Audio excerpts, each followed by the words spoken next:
Good evening, ladies and gentlemen, and welcome to another great edition of Sitback with Shaq and Anu. Unfortunately, Anu is not in the studio today, is not feeling all too well. Hopefully, he will be fine and back with us on the show tomorrow night.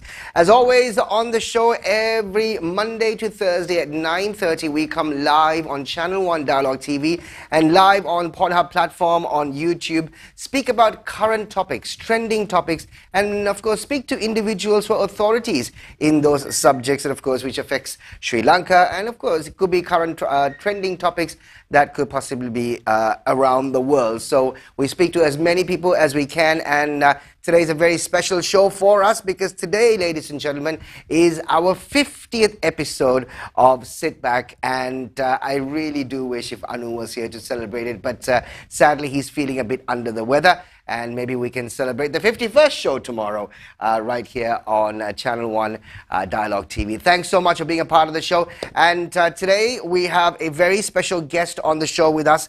He's, of course, the former Deputy Governor of the Central Bank of Sri Lanka. And he's an economic analyst and a columnist.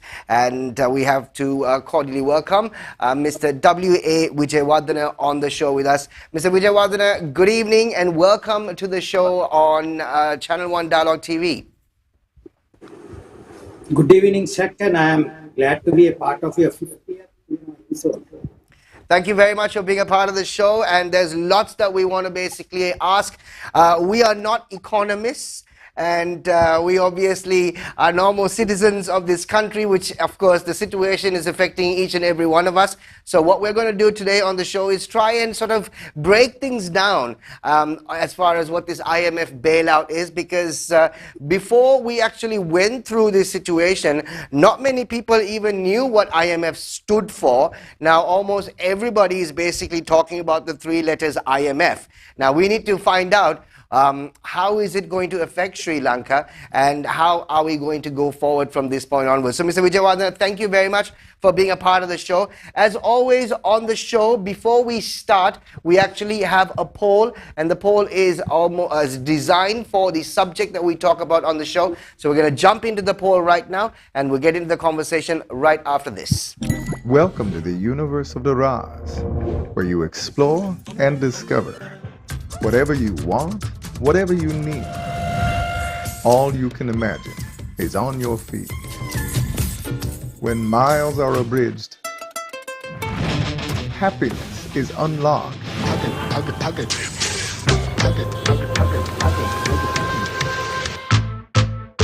Discover your Daraz.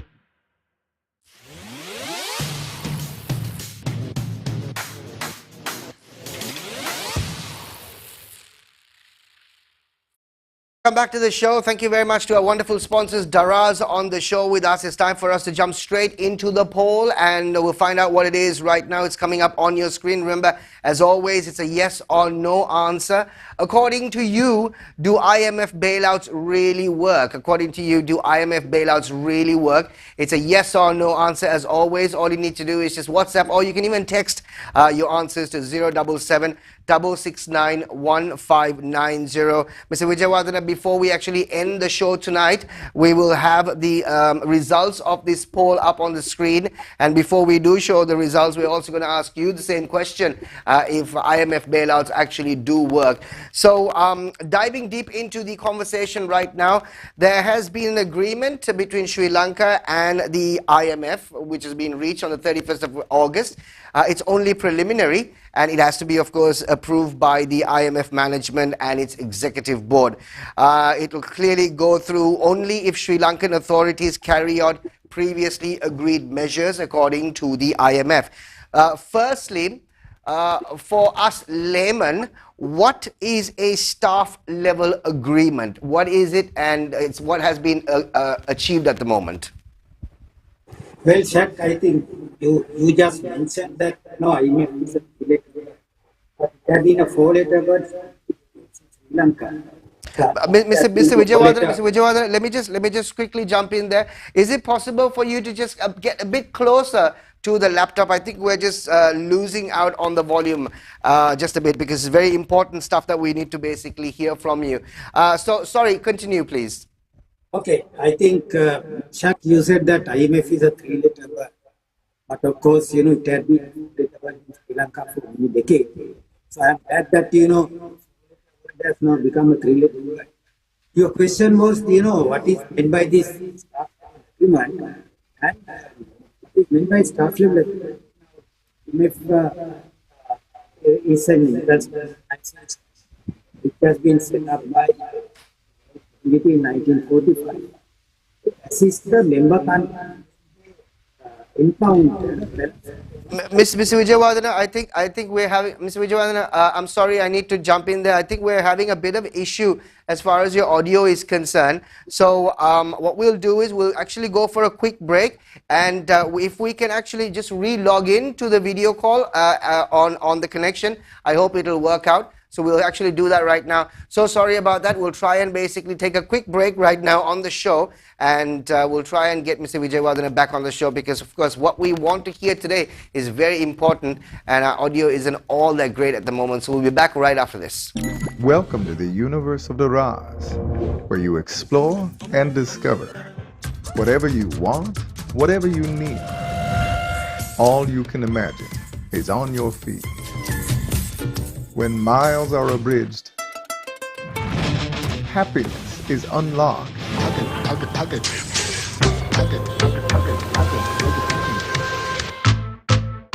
Discover your Daraj.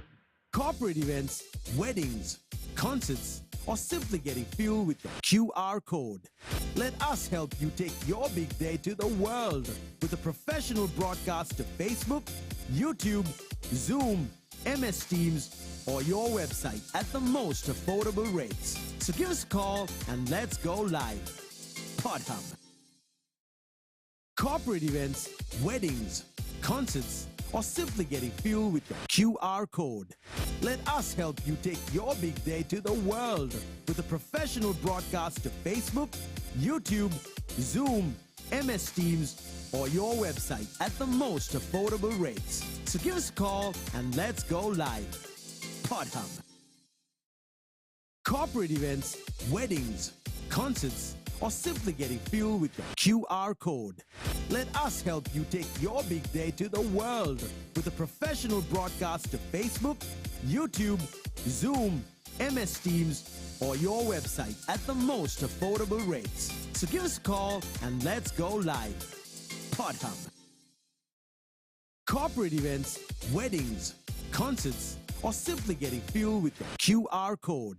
Let us help you take your big day to the world with a professional broadcast to Facebook, YouTube, Zoom, MS Teams, or your website at the most affordable rates. So give us a call and let's go live. PodHub.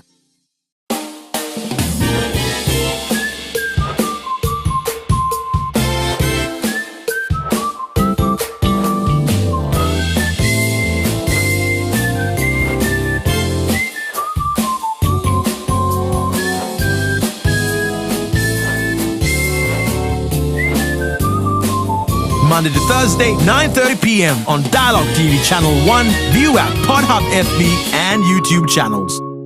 Welcome to the universe of the Raz, where you explore and discover whatever you want, whatever you need.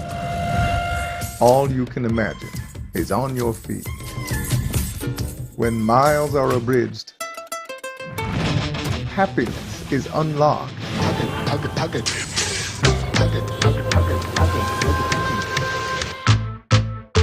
Discover your Daraj.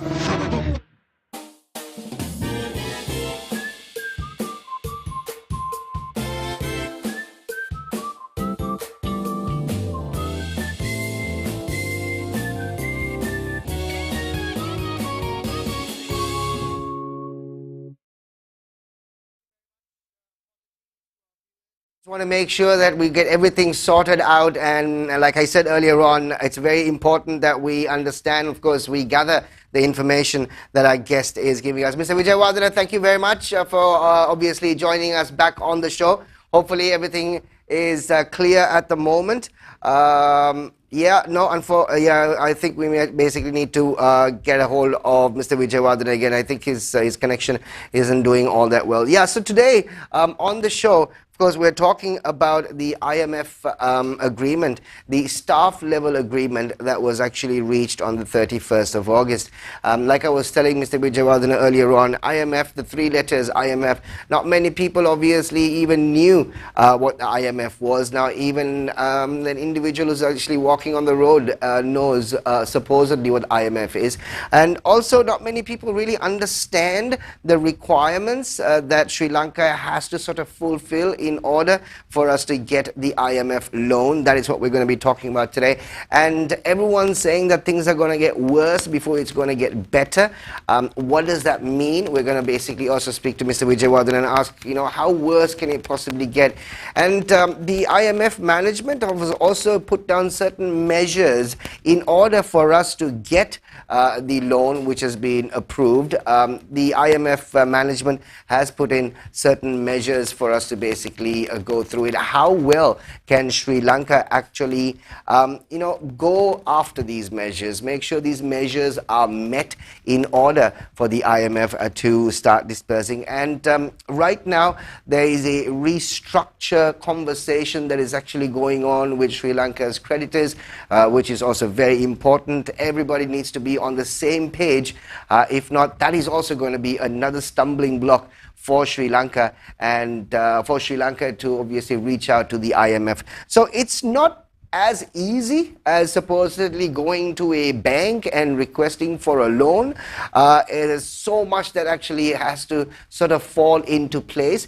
Everybody who is somebody in the situation that Sri Lanka is right now has to be on the same page for us to move forward with the IMF bailout plan. So the good news so far is, like we spoke about, there is a staff level agreement that has been reached. It was reached at the end of last month. Now, what we want to know, of course, to start the conversation once we do have Mr. Wijewardena on the show, is the fact that what is a staff level agreement, and how far or how strong can the staff level agreement be in order to convince the IMF management to actually go through with the loan that's been actually requested by Sri Lanka? So those are stuff that those are the questions that we're also going to be speaking to Mr. Wijewardena on, and also going to find out how will the IMF funds actually help Sri Lanka moving forward. There is so much, there's going to be a lot of tough times, or a lot of tough issues and measures that have been taken and will be taken in the future. And we're all going to go through a really tough situation for us to sort of come out of this. All these things is what we're going to be talking about. So we're just waiting till Mr. Wijewardena gets back on the show right now. Looking over to my producer just to figure out if he is back. I think he is. So Mr. Wijewardena, welcome back to the show. Thank you very much, and I am sorry for the disturbance. No, Can you hear me now? I can hear you very well, very clearly, and we just wanted to make sure that we want to hear you clearly, because like I said earlier on, we really need to know as to what's going on, some important subjects that we need to talk about, which is affecting each and every one of us. So let's go back to the first question, Mr. Wijewardena. What is this staff level agreement that Sri Lanka and the IMF have basically come to? Well, Shaq, IMF is simply an international organization that provide financial facilities to member countries which have balance of payments difficulties. So what we mean by balance of payments difficulties is that if a country's total payments are much more than the total receipts in foreign exchange, then there is a deficit in the balance of payments. And that deficit leads to all the problems that that particular country will face. And Sri Lanka was in this particular situation. And Sri Lanka had asked for a facility from the IMF And that facility was that Sri Lanka had asked for this, what is known as this extended fund facility.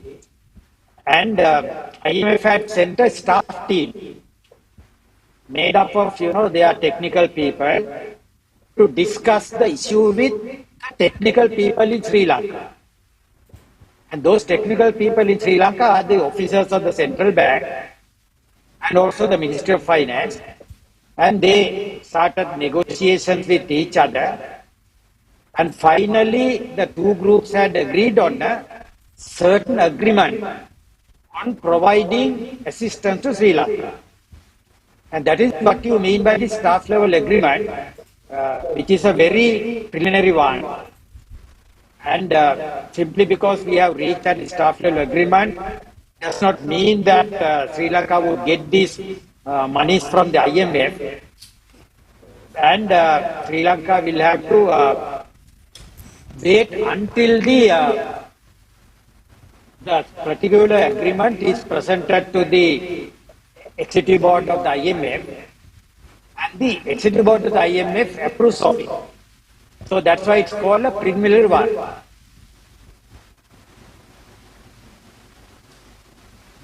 So Mr. Wijewardena, now obviously the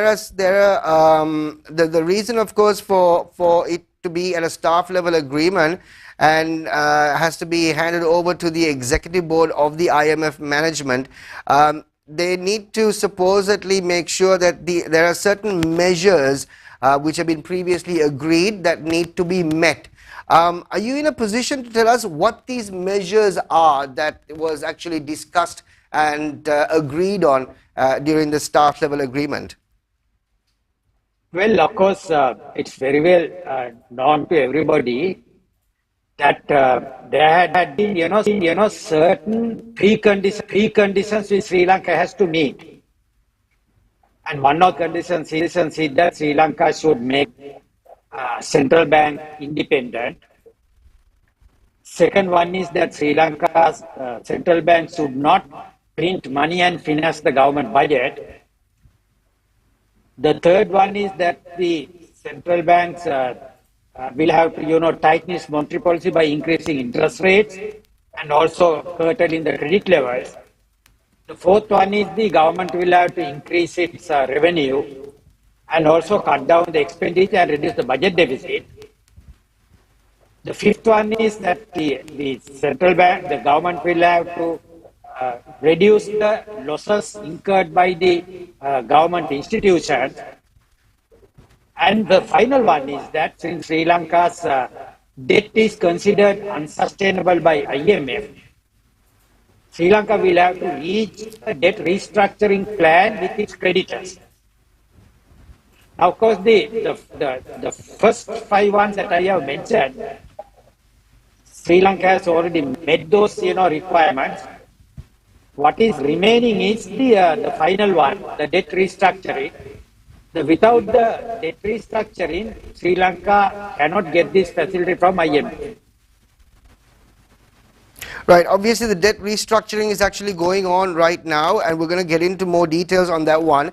But also, Mr. Wijewardena, the IMF is asking Sri Lanka to reach a primary surplus of 2.3% of GDP by 2025, which requires obviously a significant increase in state revenue through a revenue-based fiscal consolidated measures. Now, can Sri Lanka actually do that? That's 3 years from now. A primary surplus of 2.3% of the GDP. Well, of course, Shaq, nothing is impossible in this world because what is required by the government of Sri Lanka is to curtail its expenditure drastically and increase its revenue. And already in the interim budget presented by President Ranil Wickremesinghe, there are certain tax proposals. And all these tax proposals will have to be implemented to the letter by the government.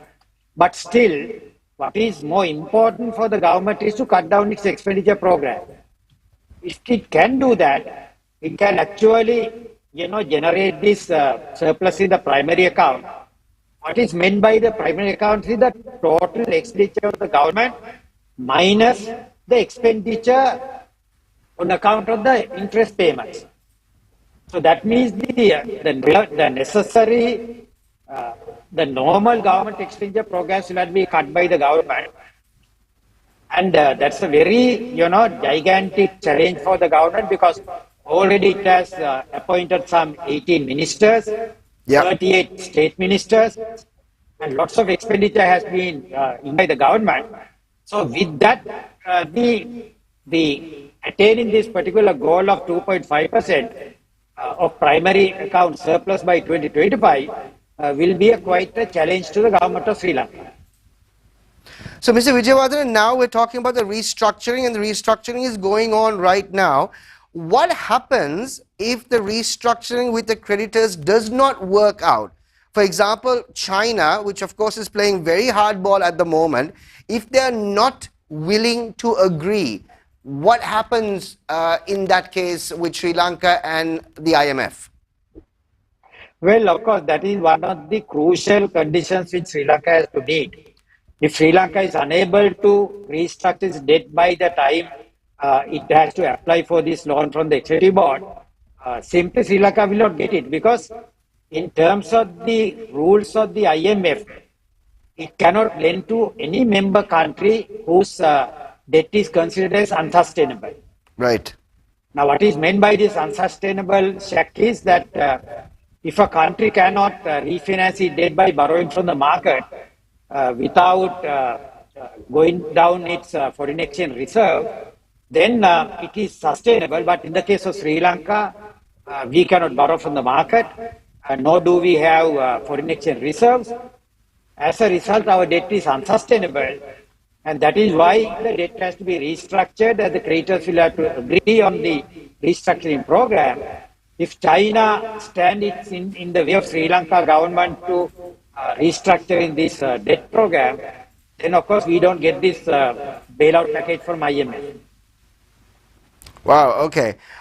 So hypothetically speaking, if everything just goes according to plan, like we're hoping to go, how will the IMF funds actually help Sri Lanka?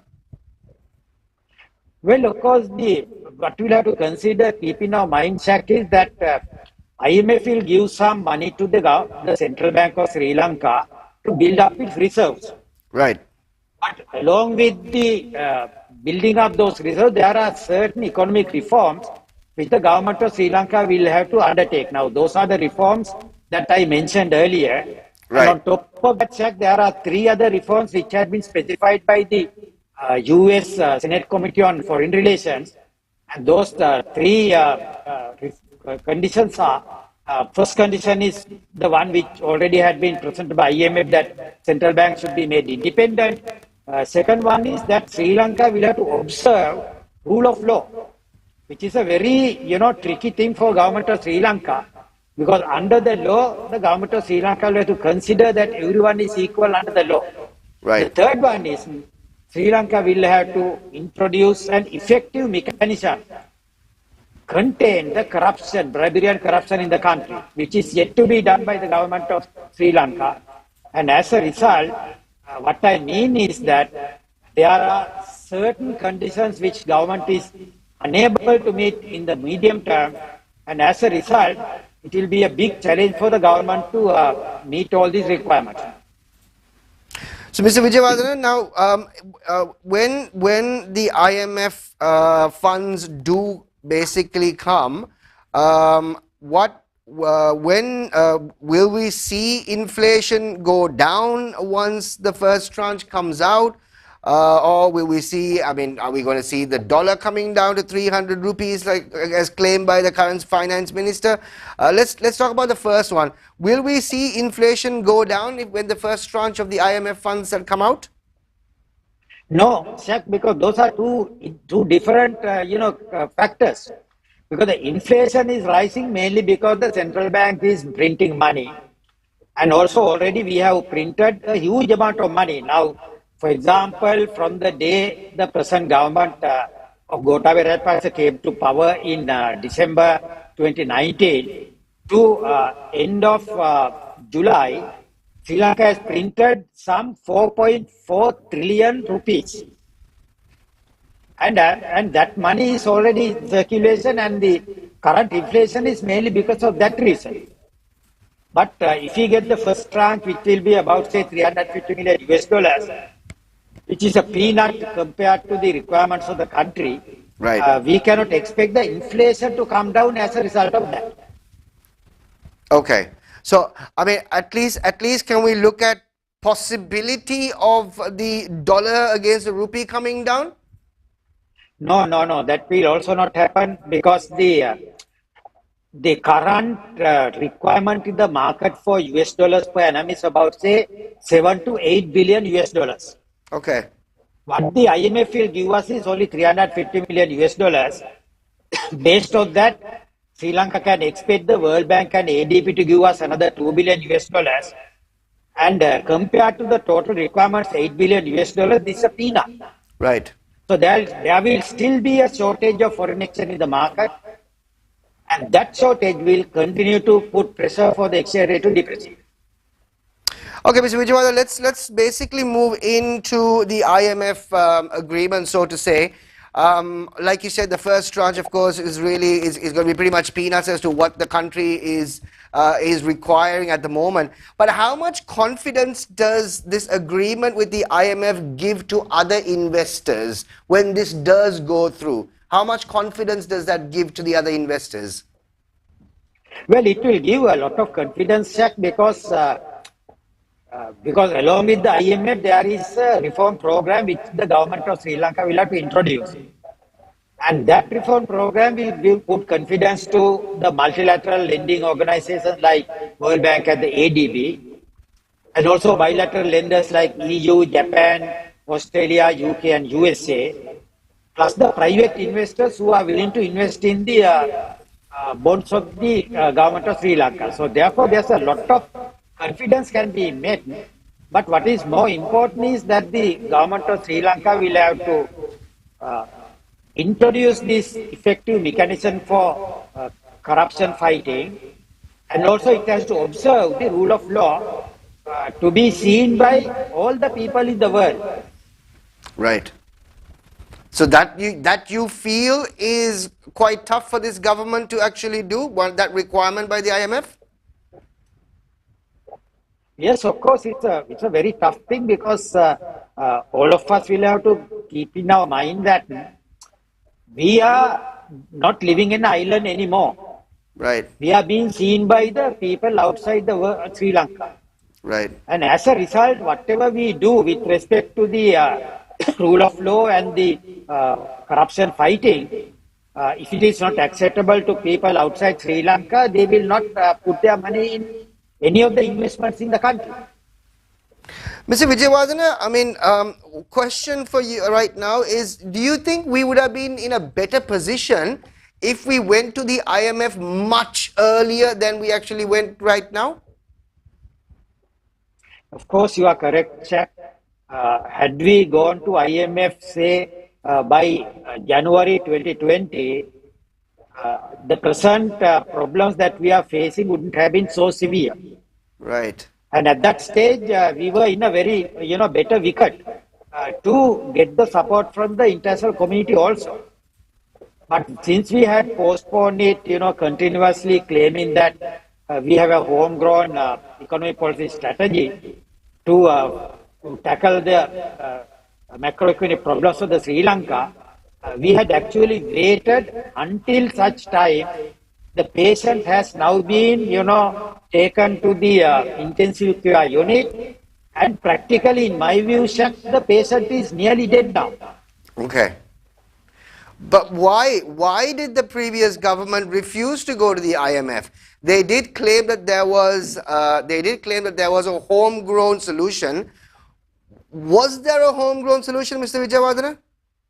Well, look, there was. I mean, if you look at the economic statements, policy statement made by President Gotabaya Rajapaksa, then the then governor of the central bank, Professor W.D. Lakshman, and also by Dr. Jayasundar, who was the secretary to Ministry of Finance, who was the de facto economic policy maker of the government.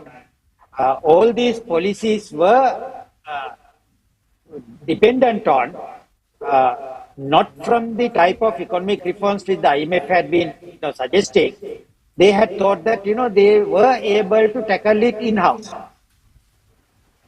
And as a result, they postponed it continuously until such time the patient has been taken to the intensive care unit. And as I mentioned to you earlier, the patient is now nearly dead. So, Mr. Wijewardena, but they were, I mean, the previous government and certain individuals or ministers in the previous government, they were just vehemently adamant in going to the IMF.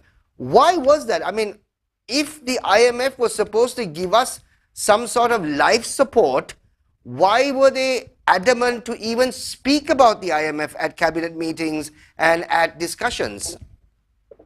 That is why, Shaq, I said IMF was a four-letter word for most of the Sri Lankans. So that's why they didn't want to do that. And now, of course, if the present government is considering as a three-letter word, as we have mentioned, main reason, Shaq, is that if you go to IMF, you have to be completely transparent. Right. Whatever you do will have to be seen by other people also, and you cannot have an opaque policy. If anyone doesn't like to have a transparent policy package, he doesn't want to go to IMF. So obviously the transparency was really basically in question, as a matter of fact. Mr. Wijewardena, of course, our viewers want to send questions into you right now. If you want to send the questions into us, that is the number. 077 669 1590. Mr. Wijewardena, of course, on the show with us is a former deputy central bank governor, and he's right now an economic analyst and a columnist that I follow personally on Twitter, and I've read all his articles, of course, and very interesting. And of course, it breaks it down as to exactly what is going on in Sri Lanka and the requirement of the IMF.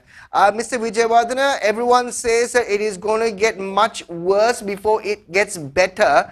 Can it get worse than this? If so, how?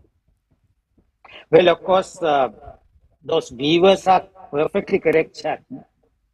It will be worse before it becomes, better in the next few months period.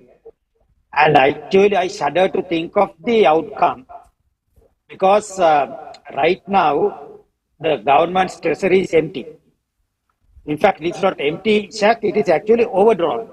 Oh. Overdrawn to the extent of about 1,000 billion Sri Lanka rupees. In the case of the central bank is bankrupt because the foreign reserves are not equal to zero. Foreign reserves have also been negative to the extent of about, say, 4.8 billion US dollars. So we don't have any means of continuing with an appropriate import program to supply the essential goods to Sri Lanka, like foods, medicines, and inputs for industries. And as a result, the next few months period will be really bad for Sri Lanka. Wow. Really bad for Sri Lanka, meaning what, Mr. Wijewardena? I mean, are we going to have shortage of food? I mean, we're still experiencing shortage of fuel. Fuel's being rationed out. What are we to expect as citizens of this country? Well, of course, we are heading towards a very serious humanitarian crisis. Right.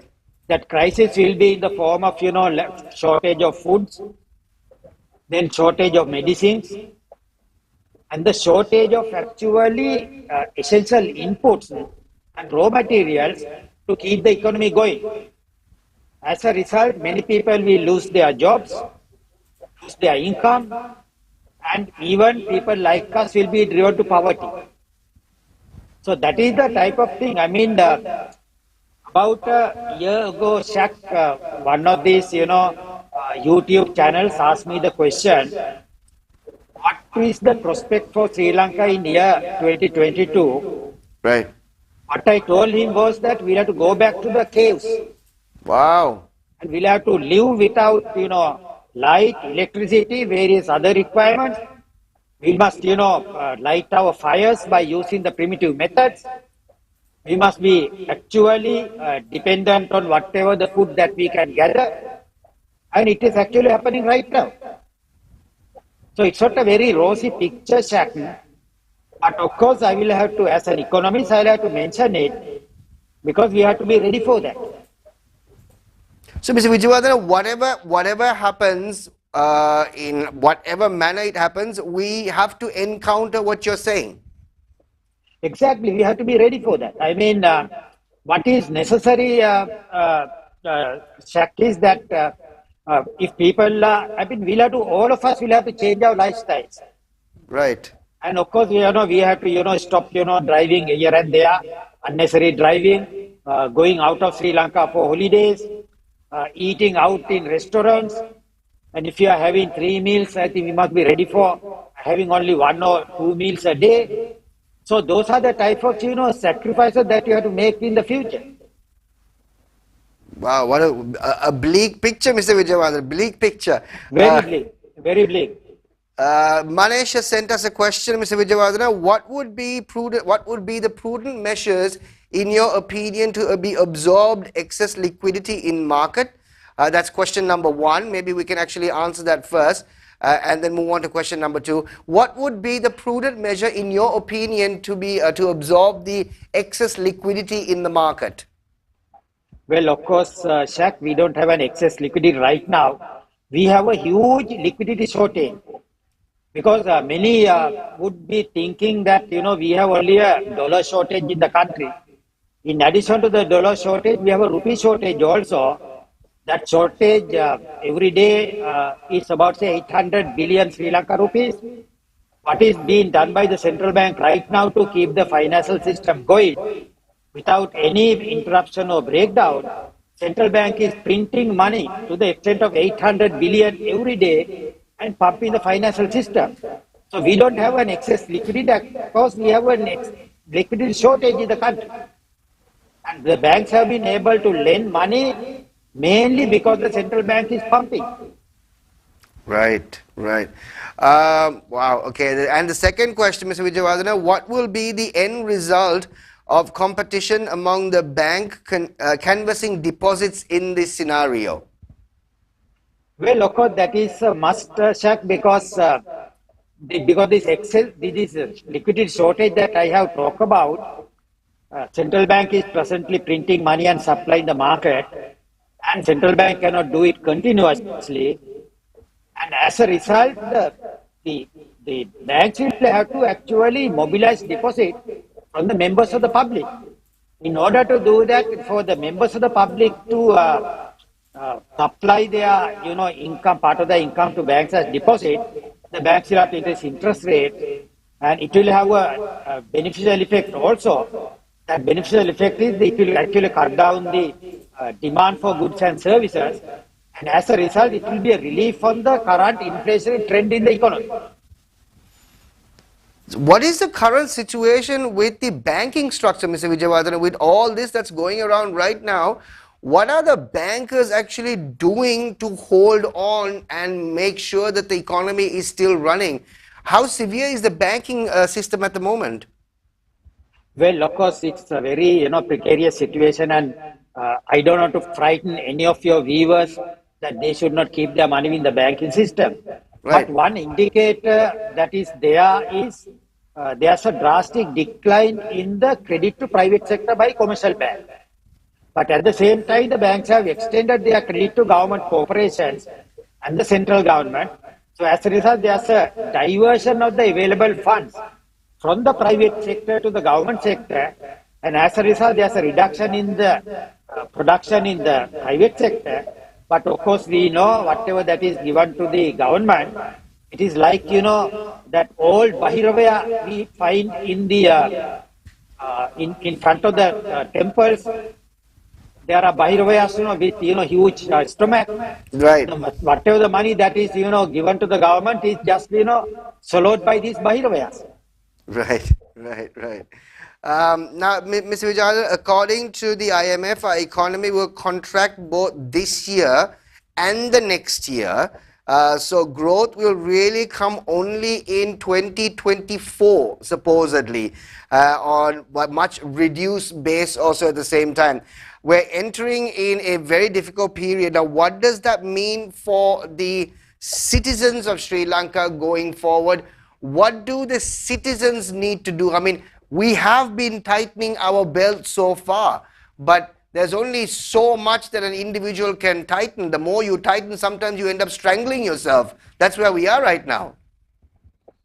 Well, of course, now the current year, the economic contraction has been, estimated at around 10%. Right, What it means is if you have produced 100 coconuts last year, you are producing 90 coconuts this year. right, Since the population has not come down, Shaq, the 22 million people will have to share not 100 coconut but 90 coconut, which means each of us will have to eat less coconut than the previous year. And also when the economic contraction will continue in 2023 and 2024, in my view, it will go up to say 2026 before it becomes positive. There will be a serious reduction in the total output of the country. We will go back to the level of Sri Lanka's economy which we had by say year 1985. So all the things that we had been consuming in 1985 and the lifestyle that we had in 1985, we have to go back to that chat. wow. So it's not a voluntary tightening of belts. It's actually without an option, we'll all have to tighten our belts. Right, right.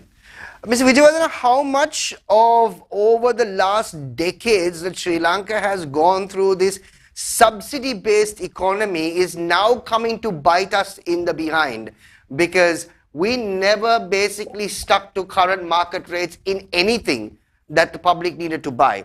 Was it fuel, was it whatever it is, electricity, etc. Everything was subsidized, right? And it looked nice for the public. But now when you have increased the prices to the market rate, this is where the problem starts. So how much of that has actually affected where we are right now? Well, of course, previously, since the government had been reluctant, government has been afraid of adjusting prices to reflect the cost of production, there had been accumulated losses. Right. All the public enterprises, and as a result, the losses had to be borne by the taxpayers. Right. So taxpayers had borne it. Now, of course, the IMF has suggested that those accumulated losses should be transferred to the treasury, and the reform program of the government enterprise should be undertaken. So we have to thank the present government for adjusting the prices to reflect their cost of production, so that at least we can hope that in the future we will not encounter this kind of a problem.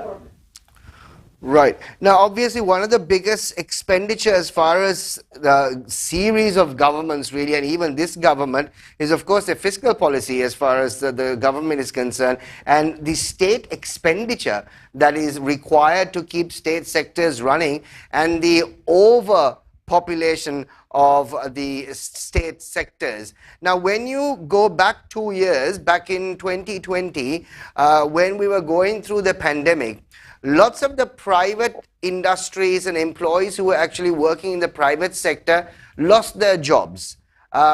Most of them were laid off, understandably, because the companies couldn't actually hold on. But the state sector had no issues as such, because their government, employees, their jobs were secure. They had no problems with that. And on top of that, you had, 7 people doing a one person's job. So how is the government going to actually look at reducing the numbers in the state sector and trying to see if they can actually bring the levels down? Well, of course, that had been a perennial issue, Shaq, because the government had been always been the employer of last resort in Sri Lanka. When the graduates cannot find jobs on their own, right, government was to their rescue, and the government provided them jobs in the government sector without any improvement in the productivity in the government sector. So what is to be done today is that the government will have to think very seriously whether government is going to hire any more people or whether government is going to provide some kind of, say, voluntary retirement scheme to the excess staff in the government. Because without that, the government is not in a position to generate this surplus in the primary account, which the IMF is insisting. Now, there's also a lot of talk. Actually, there's another question that came in from, I think it's Manik. What do you think that the worst case situation the IMF foresees for Sri Lanka? Well, if we don't, get this bailout package from the IMF, of course, our situation is very precarious. As I told you, the patient is now in the intensive care unit. A little oxygen can be provided through the IMF bailout package. But if we don't get the IMF bailout package without oxygen, the patient will surely die. And there is no any rescue operation through any of the homegrown policies which people are thinking of today. So, Mr. Wijewardena, in your language, if the patient dies, normally you end up burying the patient. But in Sri Lanka's case, what do you do if the patient dies? What are you going to do? Well, of course, many countries have gone through similar situations. Right. You have to allow the remaining surviving people to build up a new nation. Wow. So that is what should be done. Okay. Precarious, all right. How's the government running at the moment, Mr. Wijewardena? You're telling me that situation is so bad. How are we going through our day-to-day lives right now? Well, of course, it is just, it's just like, hand-to-mouth policy. Government doesn't have, as I told you, the government treasury is empty. Not only empty, it is overdrawn. Its revenue is, very low compared to the GDP. And it always depends on the money printing by the central bank. And most of the, I think, people on the government don't seem to, realize the real catastrophe that we are facing. Yeah, and do you feel that the citizens or the Sri Lankans in the rural areas will actually be able to absorb this much more than the folks in the city at the moment, who will actually be hit harder? Well, of course, everybody has lost their income earning opportunities. All of us have been hit by inflation, but the people in the rural areas would be able to survive through whatever the food that is available in the rural areas. Right. I can give you an example, Shaq. Now, immediately after the Second World War, when Japan was destroyed by this atomic bomb dropped on Hiroshima and Nagasaki, all the people in the towns did not have enough food to eat. It was a common scene for the townspeople to take a train to rural areas and exchange whatever the clothes that they were having. Right. For the small amount of food that are available in the rural areas. Wow. So we are also, driving towards such a situation. Okay. Yeah, so precarious, like you said. Mr. Wijewardena, now the contents of the agreement, the staff level agreement that has been reached, has to be revealed to the parliament. The cabinet ministers have actually been requesting it, that it will be revealed to the parliament. And the central bank chief, of course, Nandalal Veerasinghe, has previously said that Sri Lanka, had no practice of revealing IMF programs to the parliament early, and only tax changes can only be revealed to the parliament. But he has no objection in doing so because the requirement has been basically requested by the parliament. Is there a right way to do this? Should it be revealed to the parliament first? How does it usually work? I mean, as a past deputy governor of the central bank, how does it usually work, Mr. Wijewardena? Well, of course, what Governor Nandalal Veerasinghe has said is correct. In the past, we didn't release it to the members of the public Right. immediately. But we have to understand now the degree and the level of transparency that we expect Right. of our government has completely changed.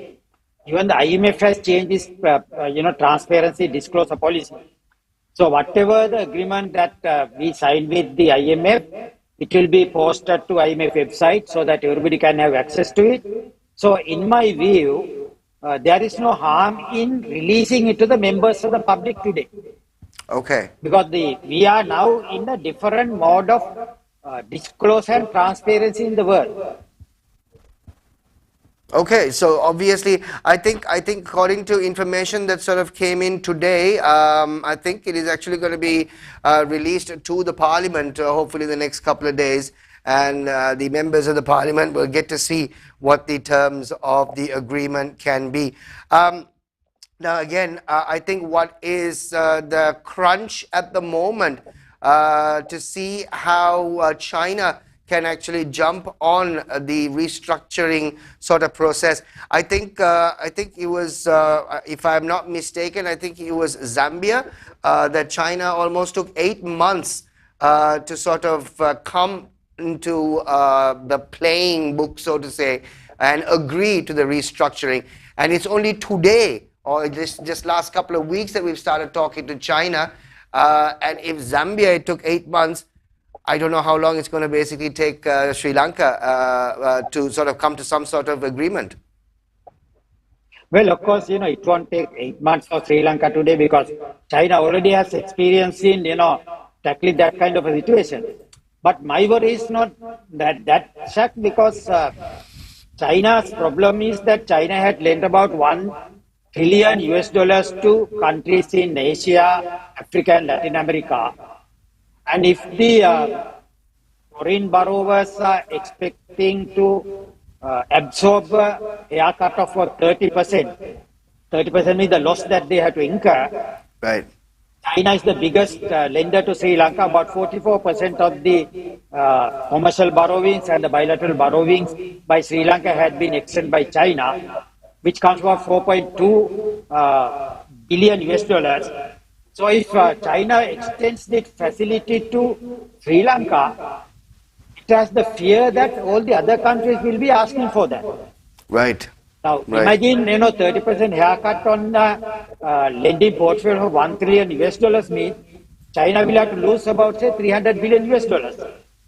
Right. So what we have to do now with Shaq is we have to get China on board. It is not a problem of economics anymore. Right. It is actually a problem of geopolitics now. It's an acid test for the government to use its diplomatic, skills and the diplomatic competencies. Now, what China has also, China's I suppose solution to this was borrow the amount that you obviously need to pay back, right? And we will start from scratch again, which puts us into a deeper situation if that happens. Well, of course, yes. I mean, that's called refinancing. And the Paris Club and the London Club, which is actually handling the debt restructuring program of Sri Lanka today, they would like to, cut down, forgo some of the principal and the interest income that they should receive from Sri Lanka. In the case of foreign loans, that's about, say, 30% of the principal amount that they have lent to Sri Lanka. And as a result, it will reduce our debt obligations. Right. But in the case of the solution presented by China, as you have very correctly mentioned, it will continue with our debt burden. So, hypothetically speaking, Mr. Wijewardena, we're into the last 5 minutes of the show. Hypothetically speaking, by when do you feel, according to the discussions that are going with the creditors right now in terms of the debt restructuring, when do you feel that we will reach some sort of settlement that the IMF is happy with? Well, China will have to come on board. And it will depend on Sri Lanka's diplomatic skills. And also China might ask for some other facilities from Sri Lanka. And we must be prepared to give those facilities to China. Like what, So for it is no example? longer. What will they ask for, Mr. Well, of course, Wijewardena? they might. I mean, you could have remember, Chuck, in the case of Uganda, the Entebbe airport was taken over by China. That's right. So similarly, some of the assets we may have to pass over to China. We'll have to give some concessions to them. So it is no longer an economic issue, as I mentioned to you. It is a geopolitical issue. And once we give these concessions to China, we must be mindful of the fact that India and USA might be angry with us. We are like, like an acrobat who is now walking on a tightrope. Right. Dilshan has a question, just squeezed in a question before the end of the show. What reforms do you think the IMF will implement to help countries' failing economy? I think we touched on this, and Dilshan missed out on it. So, Mr. Wijewardena? Yes, of course. I mean, all the reform programs which the IMF has suggested will help the Sri Lanka to improve its ease of doing business. And it will help Sri Lanka to attract foreign investments also. And it will help Sri Lankan investors to undertake businesses. So what is necessary for Sri Lanka to come out of this problem is to have a real sector development program which will help Sri Lanka to join the global market seamlessly by producing what the global market wants today. Right. And those are the products of the high-tech products, exports, and Sri Lanka should have technology, and those are actually matters outside the IMF program, which the government of Sri Lanka will have to implement in order to attain a long-term economic growth. Right, okay. One final question, Mr. Wijewardena. Obviously you spoke facts today. There's, like you said, there's nothing to be alarmed about. There was nothing that you're making up stuff, but you spoke facts that we need to sort of be prepared for a precarious situation as far as Sri Lanka is concerned. How do you prepare for this? Can you prepare early? Because you know the situation is going to get worse. How does a normal person on the street prepare for this? Because their life is precarious as it is at the moment. Well, this preparation, I don't extend it only to the man in the street, Shaq.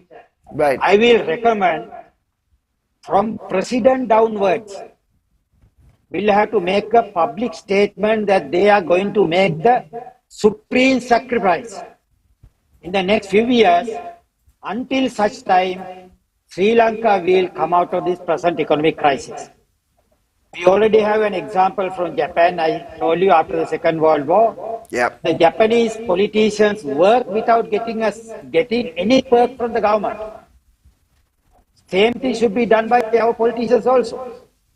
The president will have to, I think, come to his office by a bicycle, Right. not by a car. So this is the type of sacrifice that I am expecting them to do. Yeah, that's a good expectation, Mr. Wijewardena. We all know where that's going to end up with. But just before we basically wind up the show, I think it's about time for us to jump into the survey that we had earlier on. We'll get into that right after this message on the show. Welcome to the universe of the Raz, where you explore and discover whatever you want, whatever you need. All you can imagine is on your feet. When miles are abridged, happiness is unlocked.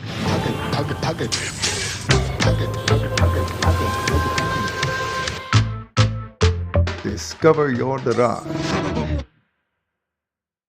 Thank you very much, ladies and gentlemen. Welcome back to the show. We're into the last minute of this show, which has been absolutely enthralling. just to say the least, that we've been having a conversation with the former Deputy Governor of the Central Bank, WA Wijewardena. Mr. Wijewardena, it really has been an absolute enthralling conversation just to see as to where we stand right now. At the beginning of the show, Mr. Wijewardena, we actually had a poll for our viewers who are all watching right now on live on Channel 1 Dialogue TV and our platform on YouTube. Do IMF bailouts really work? And the requirement for them, of course, was, I mean, as you know, Mr. Wijewardena, most of our, I suppose 90% of our viewers are not economists, right? And we're all basically trying to survive and go through the day. So let's find out yes or no. But Mr. Wijewardena, what do you think personally? Do IMF bailouts really work? Well, it will work provided the government of Sri Lanka will come up with a different development program for the real sector in the economy. Okay, all right. So let's find out what the answer is according to our poll. Do IMF bailouts really work? And that was the number you need to send in your answers. Yes or no, 077 669 1590. What do we have? 40%, Mr. Wijewardena.